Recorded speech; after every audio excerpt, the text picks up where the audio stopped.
मित्रों नमस्कार। मैं महेंद्र कुमार सहगल क्लासेज में आपका स्वागत करता हूं और आशा करता हूं कि आप सभी लोग बहुत अच्छे होंगे। मित्रों, आज के क्लास में हम लोग जीव विज्ञान में पाचन तंत्र के बारे में अध्ययन करेंगे। तो मित्रों, आइए हम देखते हैं पाचन तंत्र या डाइजेस्टिव सिस्टम है क्या। तो एक जो ये पाचन तंत्र होता है, एक भौतिक एवं रासायनिक प्रक्रिया के द्वारा होता है। कैसी प्रक्रिया है मित्रों? भौतिक एवं रासायनिक। तो हम देखते हैं कि जो ये इसका फिजियोलॉजी होता है, कार्यकी, फिजियोलॉजी ऑफ डाइजेशन यानी पाचन तंत्र का कार्यकी जो होता है वो फिजिकल एंड केमिकल प्रक्रिया है। कैसी प्रक्रिया है मित्रों? फिजिकल एवं केमिकल प्रक्रिया है, यानी भौतिक एवं रासायनिक प्रक्रिया है। अब कार्बोहाइड्रेट की अगर हम बात करते हैं, कार्बोहाइड्रेट इक्वल टू मान सकते हैं डाइजेस्टिव सिस्टम। कार्बोहाइड्रेट को पचाने में किसका कार्य होता है? एंजाइमों का। डाइजेस्टिव एंजाइम यानी जो है कार्बोहाइड्रेट को पचाने का कौन कार्य करता है? Digestive enzyme. मित्रों आइए, प्रश्न ये बनता है कि फिजिकल और केमिकल क्या है। केमिकल का मतलब जो हमारे पाचन तंत्र में रासायनिक क्रिया होती है, जितने जो है एंजाइम वगैरह रहते हैं, ये उसको पचाने में भूमिका निभाते हैं। आमाशय में एसीएल वगैरह पाया जाता है, तो ये सब रासायनिक प्रक्रिया के अंतर्गत आएंगे। तो भौतिक एवं रासायनिक यानी कह सकते हैं फिजिकल और जो है केमिकल प्रक्रिया है। मित्रों आइए, अब यहाँ देखिए दूसरा पॉइंट हमने लिखा है कि पॉलीसैकेराइड जो होता है वो पॉलीसैकेराइड को एमाइलेज एंजाइम डाइसैकेराइड में बदल देता है। किसमें तोड़ता है? डाइसैकेराइड में। फिर से पॉलीसैकेराइड को एमाइलेज एंजाइम डाइसैकेराइड में तोड़ता है। और मित्रों, अब डाइसैकेराइड को कौन तोड़ता है? तो डाइसैकेराइड को सुक्रेज, माल्टेज और लैक्टेज एंजाइम ये मोनोसैकेराइड में तोड़ता है। किसमें तोड़ता है? मोनोसैकेराइड में। तो डाइसैकेराइड को कौन तोड़ता है? सुक्रेज, माल्टेज और लैक्टेज एंजाइम किसमें तोड़ता है? मोनोसैकेराइड में तोड़ता है। अब अगला है कि सभी जो डाइजेस्टिव एंजाइम होते हैं वो हाइड्रोलाइटिक होते हैं मित्रों। कैसे होते हैं मित्रों? हाइड्रोलाइटिक। तो सभी डाइजेस्टिव एंजाइम हाइड्रोलाइटिक होते हैं। और यहाँ डाइजेस्टिव एंजाइम में इसमें कई कार्य, जैसे प्रोटीन का जो है पाचन कराता है, तो प्रोटीन इक्वल टू हमने लिख दिया यहाँ डाइजेस्टिव एंजाइम। वहां हमने क्या लिखा था? Carbohydrate equal to digestive enzyme. Digestive enzyme carbohydrate को पचाता है, डाइजेस्टिव एंजाइम प्रोटीन को भी पाचन कराता है। अब अगला पॉइंट, डाइजेस्टिव एंजाइम जो होता है इसको दो समूहों में बांटा गया। कितने ग्रुप में बांटा गया? दो ग्रुप में बांटा गया है। एक एंडोपेप्टाइडेज, दूसरा एक्सोपेप्टाइडेज। कितने भागों में, कितने ग्रुप में? दो, एंडोपेप्टाइडेज और एक्सोपेप्टाइडेज। मित्रों आइए हम एंडोपेप्टाइडेज और एक्सोपेप्टाइडेज के बारे में जानने का प्रयास करते हैं।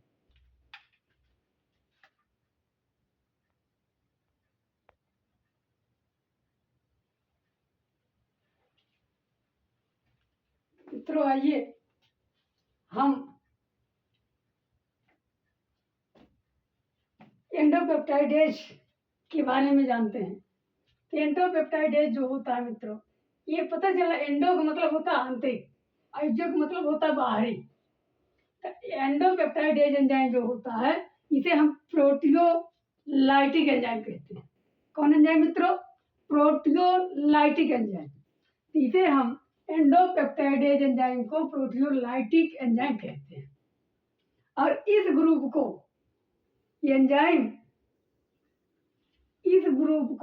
एंजाइम प्रोटीन के पॉलीपेप्टाइड चेन को पॉलीपेप्टाइड सेगमेंट में तोड़ता है।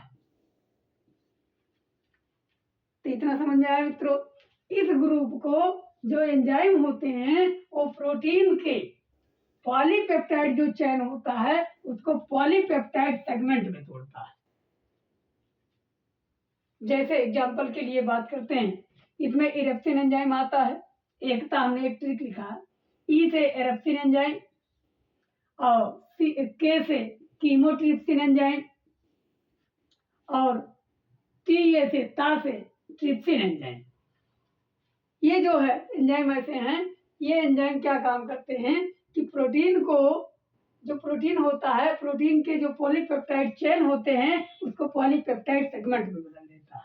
तो आइए मित्रों, इक्सोपेप्टाइडेज एंजाइम के बारे में पढ़ते हैं। इक्सोपेप्टाइडेज और इक्सोपेप्टाइडेज जो एंजाइम होता है ये कार्बोक्सिलिक ग्रुप और अमीनो ग्रुप दोनों को अलग अलग करता है। मित्रों समझ गए? इक्सोपेप्टाइडेज जो एंजाइम होता है वो कार्बोक्सिलिक ग्रुप और अमीनो ग्रुप को अलग अलग करता है। और अलग अलग कैसे करता है? इसमें भी दो एंजाइम पाए जाते हैं, एक कार्बोपेप्टाइडेज एंजाइम होता है और दूसरा अमीनो पेप्टाइडेज एंजाइम। इसमें कितने एंजाइम होते हैं? दो। कौन कौन? कार्बोपेप्टाइडेज एंजाइम और दूसरा अमीनो पेप्टाइडेज एंजाइम। कार्बोपेप्टाइडेज एंजाइम जो होता है वो अमीनो एसिड के कार्बोक्सिलिक समूह को अलग करता है। मित्रों, कार्बोपेप्टाइडेज एंजाइम अमीनो एसिड के, अमीनो अम्ल के कार्बोक्सिलिक जो ग्रुप होता है उसको क्या करता है? अलग करता है। तो आप प्रश्न ये बनता है, एक कार्बोक्सिलिक ग्रुप को अलग किया तो अब अमीनो को कौन अलग करेगा? अमीनो पेप्टाइडेज एंजाइम जो है वो अमीनो ग्रुप को क्या करता है? अमीनो ग्रुप को, अमीनो समूह को क्या करता है? अलग करता है। इतना समझ में आया मित्रों? अमीनो पेप्टाइडेज अमीनो ग्रुप को अलग करता है और कार्बोपेप्टाइडेज कार्बोक्सिलिक ग्रुप को अलग करता है। इतना समझ में आ गया मित्रों? आइए हम आगे इसके थोड़ा सा फैक्ट्स के बारे में पढ़ते हैं, वसा के बारे में अध्ययन करते हैं।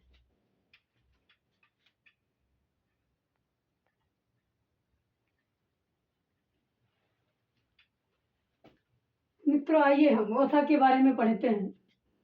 वसा, इसमें जो वसा जो होता है इसमें एस्टर बॉन्ड होता है। कौन बॉन्ड होता है मित्रों? एस्टर बॉन्ड होता है और इसको लाइपेज एंजाइम तोड़ता है। तो अगर कहीं भी प्रश्न आ जाए परीक्षा में कि जो है फैट्स को, वसा को कौन एंजाइम तोड़ता है? लाइपेज एंजाइम तोड़ता है। कौन से बॉन्ड होते हैं? एस्टर बॉन्ड होते हैं। क्लियर मित्रों? अब यहाँ प्रश्न बात कर लेते हैं कि एलिमेंट्री कैनाल में कितने स्तर होते हैं, कितने लेयर होते हैं? तो एलिमेंट्री कैनाल में, आहार नाल में स्तर जो होते हैं वो 4 पाए जाते हैं, 4 स्तर होते हैं। कौन कौन? देखो, एक ट्रिक लिखा हमने कि सर के मुस्कुराने पर सब लोग मुस्कुरा दिए। सर के मुस्कुराने पर सब लोग मुस्कुरा दिए, बल्कि यहाँ कह दे सर के मुस्कुराने से सब लोग मुस्कुरा दिए। यहाँ सर से हो गया सिरोसा, एक लेयर, पहला लेयर हो। मुस्कुराने से मस्क्यूलरिस स्टर्ना, मस्क्यूलरिस स्टर्ना। और सब लोग, सब से हो गया सब म्यूकोसा। सब म्यूकोसा में एक ग्रंथि पाई जाती है जिसे हम ब्रूनर ग्रंथि कहते हैं या ब्रूनर ग्लैंड कहते हैं। और मुस्कुरा कर से है चौथा आपका जो पाया जाता है म्यूकोसा। क्या पाया जाता है मित्रों? म्यूकोसा। तो कितने स्तर होते हैं? 4। सिरोसा, मस्क्यूलरिस स्टर्ना और सब म्यूकोसा। तो सब म्यूकोसा में क्या पाया जाता है? ब्रूनर ग्लैंड पाई जाती है। और मुस्कुरा कर से क्या हो जाएगा भैया? मुस्कुरा कर से क्या हो जाएगा मित्रों? म्यूकोसा। आइए मित्रों, अब हम एलिमेंट्री कैनाल के फिजियोलॉजी के स्ट्रक्चर के बारे में पढ़ते हैं। एलिमेंट्री कैनाल के फिजियोलॉजी स्ट्रक्चर के बारे में पढ़ते हैं।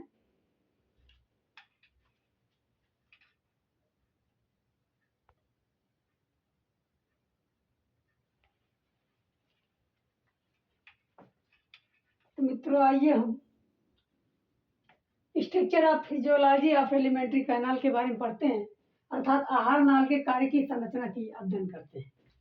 आइए देखते हैं आहार नाल के कार्य की संरचना।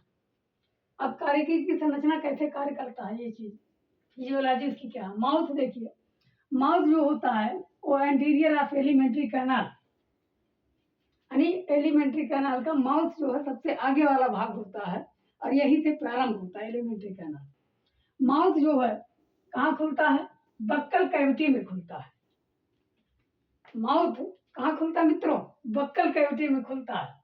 और एक चीज ये जान लीजिए, क्वेश्चन बहुत इंपॉर्टेंट है, चीक और टीथ के बीच का जो स्थान होता है उसको वेस्टिब्यूल कहते हैं, यानी गाल और दांत के बीच का जो स्थान होता है उसे वेस्टिब्यूल कहते हैं, यानी चीक और टीथ के बीच के स्थान को क्या कहते हैं, वेस्टिब्यूल।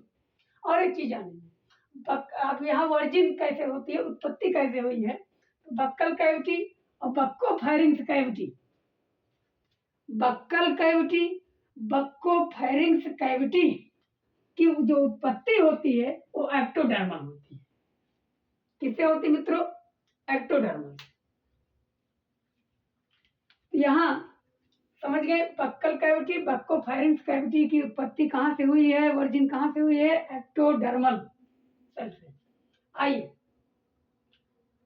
और फेरिंक्स और एलिमेंट्री कैनाल की जो वर्जिन हुई है, जो उत्पत्ति हुई है, वो एंडोडर्मल सेल से हुई है। मित्रों फिर एक बार इसको भी जान लेते हैं, फेरिंक्स अर्थात ग्रसनी और एलिमेंट्री कैनाल आहार नाल की जो उत्पत्ति हुई है वो एंडोडर्मल सेल से होती है। ये समझ गए मित्रों। अब बात कर लेते हैं, बक्कल कैविटी को दो भागों में बांटा गया है। कितने भागों में, दो भागों में, दो आधारों पर, ऊपर नीचे, यानी upper buccal cavity, lower buccal cavity, upper buccal cavity और लोअर बक्कल कैविटी, दो भागों में, अपर बक्कल कैविटी और लोअर बक्कल कैविटी दोनों के बारे में आइए हम आगे पढ़ते हैं। तो अपर बक्कल कैविटी की सबसे पहले बात करेंगे।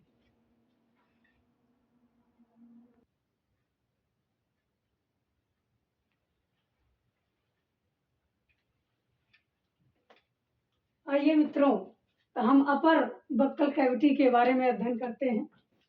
अपर बक्कल कैविटी है क्या, कौन कौन होते हैं। बक्कल कैविटी रूप को पैलेट कहा जाता है। बक्कल कैविटी का जो रूप होता है उसे क्या कहा जाता है मित्रों, पैलेट कहा जाता है। रूप को दो भागों में बांटा गया, एक अपर रूप और एक लोअर रूप, दो होते हैं। अपर रूप, रूप का मतलब फर्श होता है, तल, यानी अपर रूप और लोअर रूप। मित्रों आइए, इसमें जो अभी हमने बताया था कि अपर बक्कल कैविटी, इसमें हार्ड प्लेट जो होती है वो चार हड्डियों की बनी होती है, चार बोन की बनी होती है। कितने हड्डियों की बनी होती है, चार। कौन कौन, प्री मैग्जिली, मैग्जिला, प्लेटिन और प्लेटिन प्रोसेस।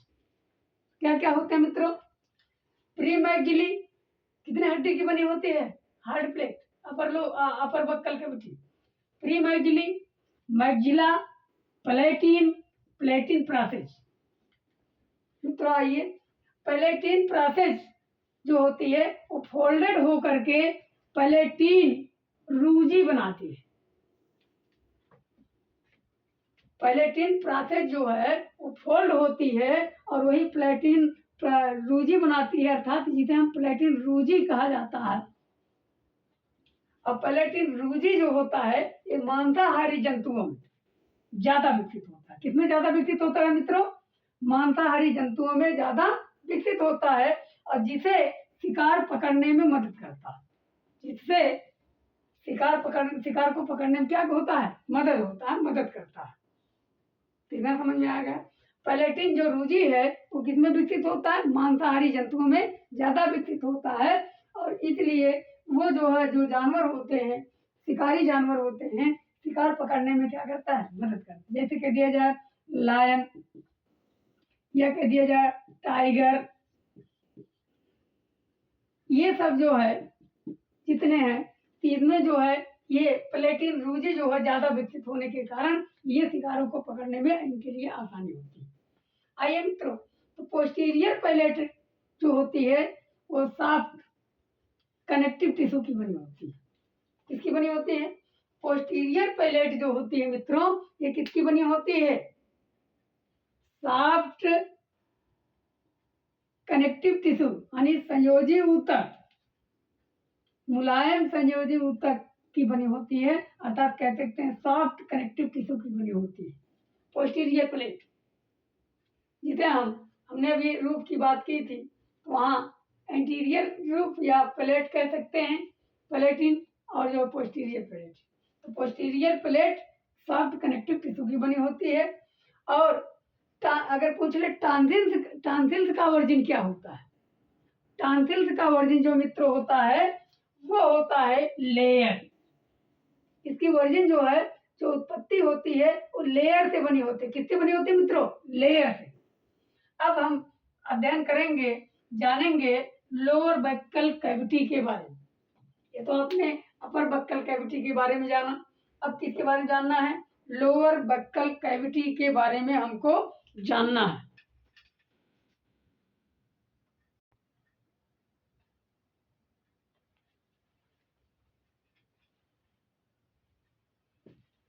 तो आइए मित्रों, हम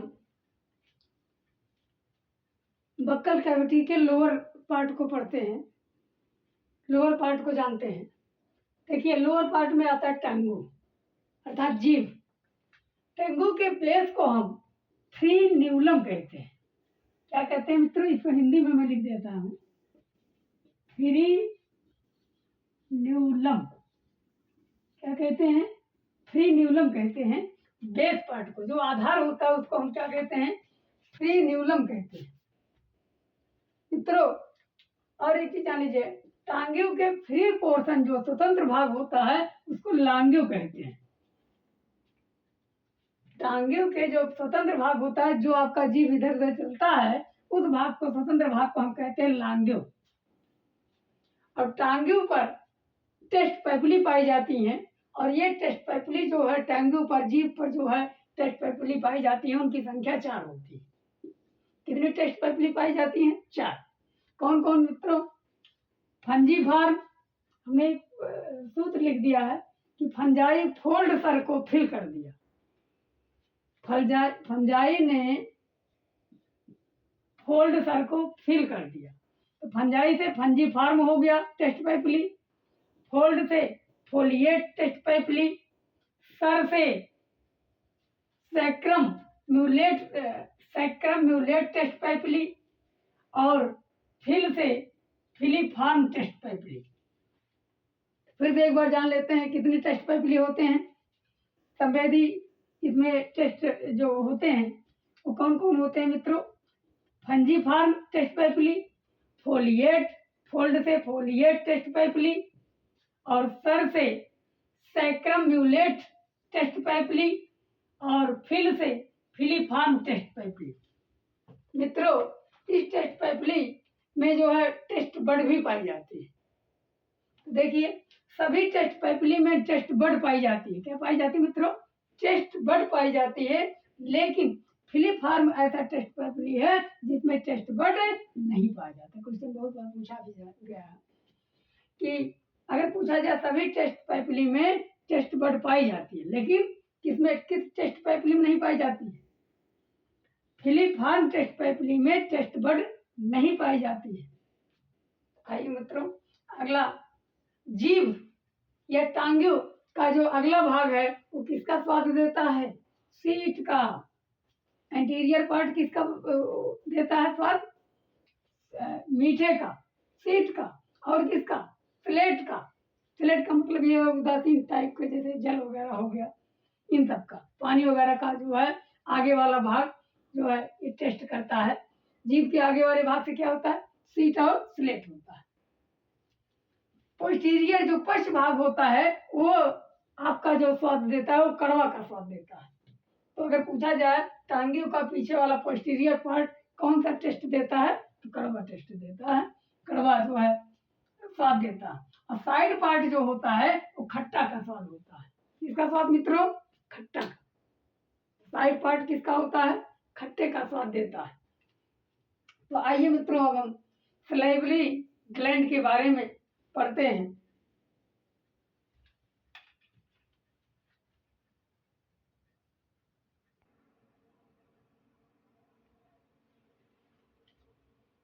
मित्रों, आइए हम सलेवरी ग्लैंड के बारे में पढ़ते हैं।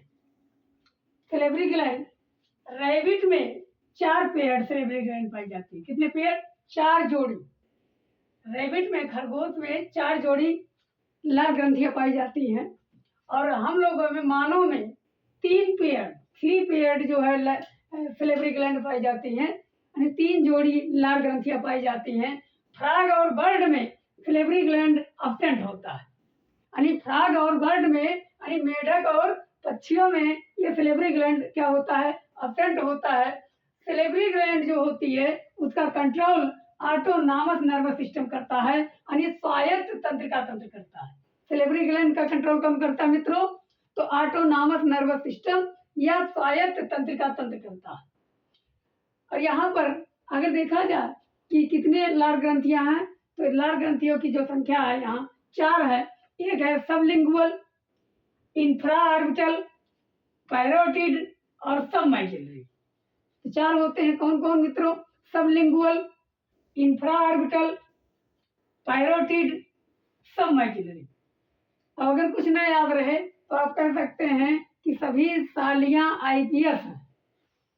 सभी से सबलिंगुअल हो गया, सालिया से सलेवरी ग्लैंड हो गया, आई से इंफ्रा ऑर्बिटल हो गया, पी से पैरोटिड हो गया, और एस से सबमैक्सिलरी हो गया।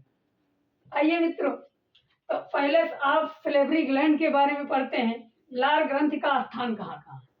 तो मैन में, यानी आदमी में इंफ्रा ऑर्बिटल एब्सेंट होता है। मैन में, आदमियों में जो होता है इंफ्रा ऑर्बिटल जो सलेवरी ग्लैंड होता है वो एब्सेंट होता है। और इंफ्रा ऑर्बिटल जो सलेवरी ग्लैंड होती है वो आंख के नीचे उपस्थित होती है। कहाँ उपस्थित होती है? आंख के नीचे। इंफ्रा ऑर्बिटल आंख के नीचे उपस्थित। सबलिंगुअल जीभ के नीचे उपस्थित। सबलिंगुअल कहाँ होता है? जीभ के नीचे उपस्थित। पैरोटिड कान के नीचे उपस्थित। पैरोटिड कहाँ होता है? कान के नीचे उपस्थित होता है। पैरोटिड लार ग्रंथि कहाँ होता है? कान के नीचे। सबमैक्सिलरी जो लार ग्रंथि होता है, सलेवरी ग्लैंड होता है, वो किसके नीचे? जबड़े के नीचे वो प्रेजेंट होता है, उपस्थित होता है मित्रों। आइए हम डक्ट ऑफ सलेवरी ग्लैंड के बारे में पढ़ते हैं।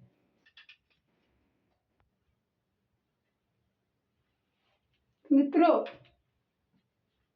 डक्ट ऑफ सलेवरी ग्लैंड के बारे में हम जानते हैं। देखिए यहाँ ट्रिक के माध्यम से वार्सन मैक्सी पहनकर सभी लोग लारा दत्ता बनेंगे। लारा दत्ता से है डक्ट ऑफ लार, लारा से क्या हो गया? लार। यहाँ वार्सन मैक्सी पहनकर सभी लोग लारा दत्ता बनेंगे। तो मित्रों, वार्सन से हो गया वार्सन डक्ट। तो वार्सन डक्ट किसमें पाया जाता है? मैक्सी से सबमैक्सिलरी में पाया जाता है। तो सबमैक्सिलरी में क्या होता है मित्रों? वार्सन डक्ट पाया जाता है। सभी लोग से सबलिंगुअल में भी जो है वार्सन डक्ट पाया जाता है, जिसे डक्ट ऑफ सलेवरी ग्लैंड कहते हैं। समझ में आया? तो वार्सन डक्ट किसमें पाया जाता है? सबमैक्सिलरी में और सबलिंगुअल में। मित्रों, ये समझ में आया? और एक चीज नोट मैं बता दे रहा हूं कि पैरोटिड जो ग्लैंड होती है, पैरोटिड ग्लैंड में पैरोमिक्सो वायरस के इन्फेक्शन के कारण हमें गलसुआ रोग हो जाता, मम्प्स रोग होता है, जिसे गलसोनवा कहते हैं देसी भाषा में। फिर से वंस अगेन मित्रों, एक बार और सुन लीजिए। पैरोटिड ग्लैंड में पैरोमिक्सो वायरस के इन्फेक्शन से गलसुआ या मम्प्स रोग होता है। मित्रों, आज के इस जीव विज्ञान के डाइजेस्टिव सिस्टम के पहले क्लास की समाप्ति हुई।